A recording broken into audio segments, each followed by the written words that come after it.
Hello everyone, আসসালামু আলাইকুম। Welcome back to my new blog. তোমরা সবাই কেমন আছো? আশা করছি তোমরা সকলে খুব ভালো আছো। আর আমি বিশেষ ভালো নেই। আমার কদিন ধরে শরীরটা একটুকুও ভালো নেই। বিছানা থেকে উঠতে পারছি না। বাড়িতে এত কাজ, গরু, ছাগল, বাচ্চা নিয়ে বাড়ির কাজ, এদিকে সেলাই, মানে কি বলবো, আর প্রচণ্ড তাপ আমার। তো এখন শরীরটা এতটাই ক্লান্ত হয়ে পড়েছে যে আর পারছি না নিতে। সেজন্য আমার এই যে গরু, ছাগল নিয়ে বাপের বাড়িতে যেতে হচ্ছে। তো মাম্মাম তো কিছুতেই নিয়ে যেতে দেবে না, এত কান্নাকাটি করছে, আমার বুক ফেটে যাচ্ছে। তো তাও রওনা নিলাম ওইভাবেই। তো ওই দেখো টম আমার পিছন পিছন চলে আসছে কত দূরে। মানুষও মনে হয় মানুষকে এতটা ভালোবাসে না যতটা আমাদের পশু পাখিরা আমাদেরকে ভালোবাসে। আমি বাড়ি যাচ্ছি, টম আমার পিছন পিছন ছুটে চলে আসছে। তো বাড়িতে তো মারও শরীরটা ভালো নেই, তাও মাকে রেখে আসলাম ওইভাবে। কী করবো এখন, মাকে আমি দেখবো না মা আমাকে দেখবে বলো? সেজন্য বাধ্য হয়ে আমি বাড়ি আসতে হলো আমাকে।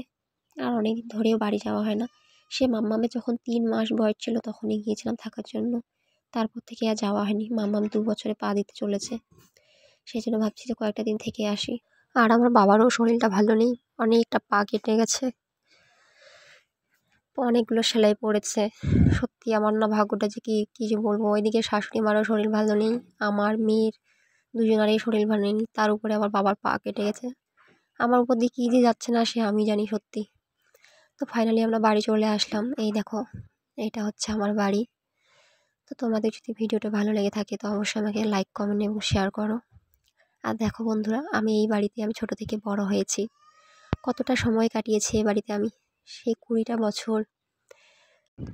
সব কিছু কেমন যেন এলোমেলো হয়ে গেছে, আর আগের মতো পাচ্ছি না আমি।